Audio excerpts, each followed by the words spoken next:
Hi all, Henrik here. Welcome to my new shirt. Yes, this is Lower Decks, and I am kind of a fan of it. It's not my favorite, but it's up there, and I decided to get this shirt. So, yeah, live with it.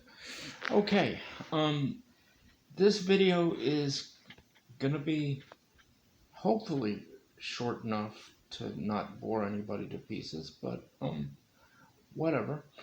Um, I just wanted to say why I liked and I still like short treks. Short treks is sort of the little brother of all the other shows that's on what was CBS All Access and is now Paramount Plus. What it is little short pieces between 8 and 15 minutes that would not really fit in with the rest of the shows. And they have various formats. They have different kinds of animation. They have comedies. They have dramatic pieces. They have any kind of creative thing that you can think of that is Star Trek. And it really works. And this is why I think so. Okay. I am 56 years old. I am old. I am maybe 1 year older than Star Trek. And I started watching it in 1968 when I was about 3 years old with my brothers, and especially with my brother Mark, I believe, who was closer to my age because he was just 10 years older than I was.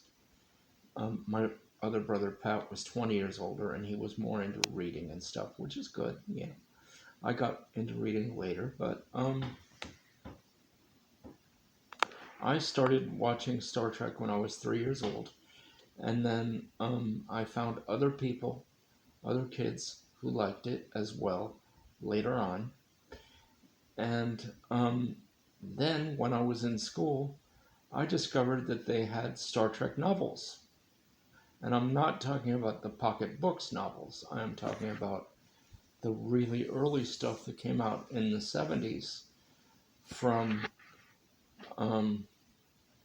Bantam and Ballantine, which is the really old things like Spock Must Die, Planet of Judgment, Perry's Planet, World Without End. I believe World Without End was the first one that I ever picked up.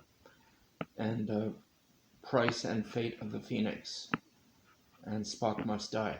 So those are just some of the titles. Actually, the first ones that I saw were the novelizations, Star Trek 1 through 12. And those were in the school library. So I started to pick those up. And unfortunately, they are long out of print because licensing passed over to Pocket Books, and they did not get the rights to get the other books. And that's unfortunate because in order to do that, you now have to go to secondhand bookstores or conventions where they're probably going to charge you an arm, a leg, both ears, and a tail to get them. But if you go to a used bookstore and you look hard enough, you'll probably find a treasure trove of the old stuff. And that also includes the novelizations of the animated series, which came out as the Star Trek logs. But what I liked was the fact that they had all these interesting and cool original novels that came out way before the pocket books. And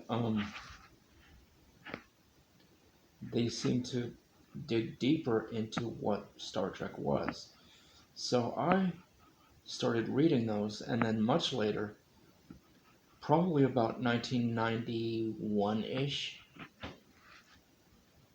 I was on Prodigy and then later on Usenet, and I started writing fan fiction.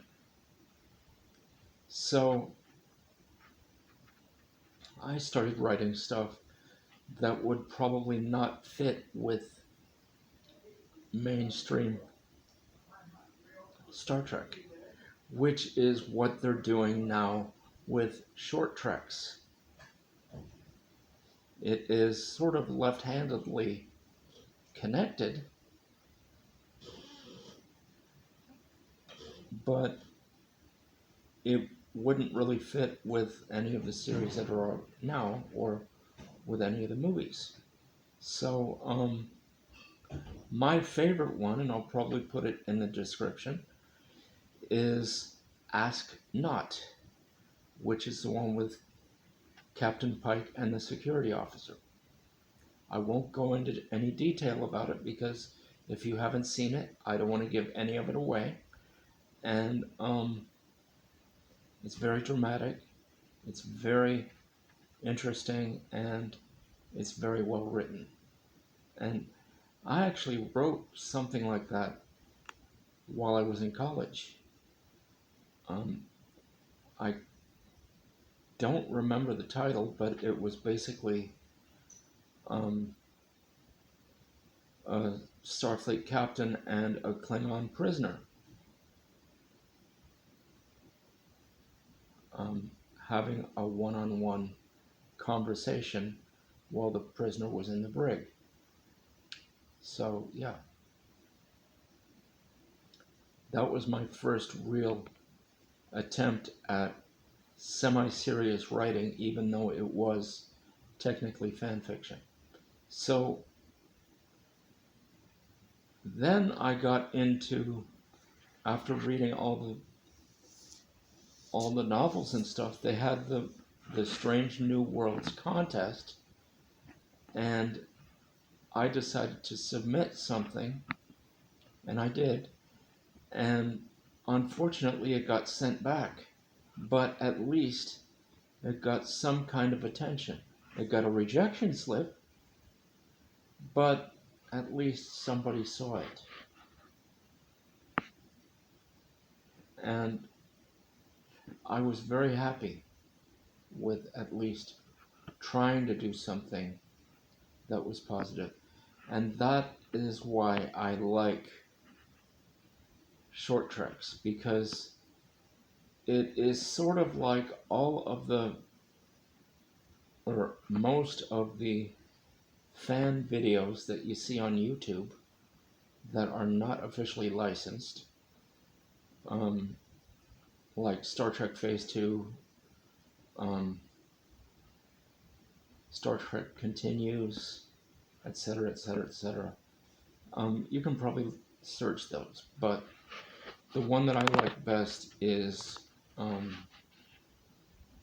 well, I like Phase 2, but out of the official stuff, the one that I like best, because it seems like something that the fans would get into, is short treks.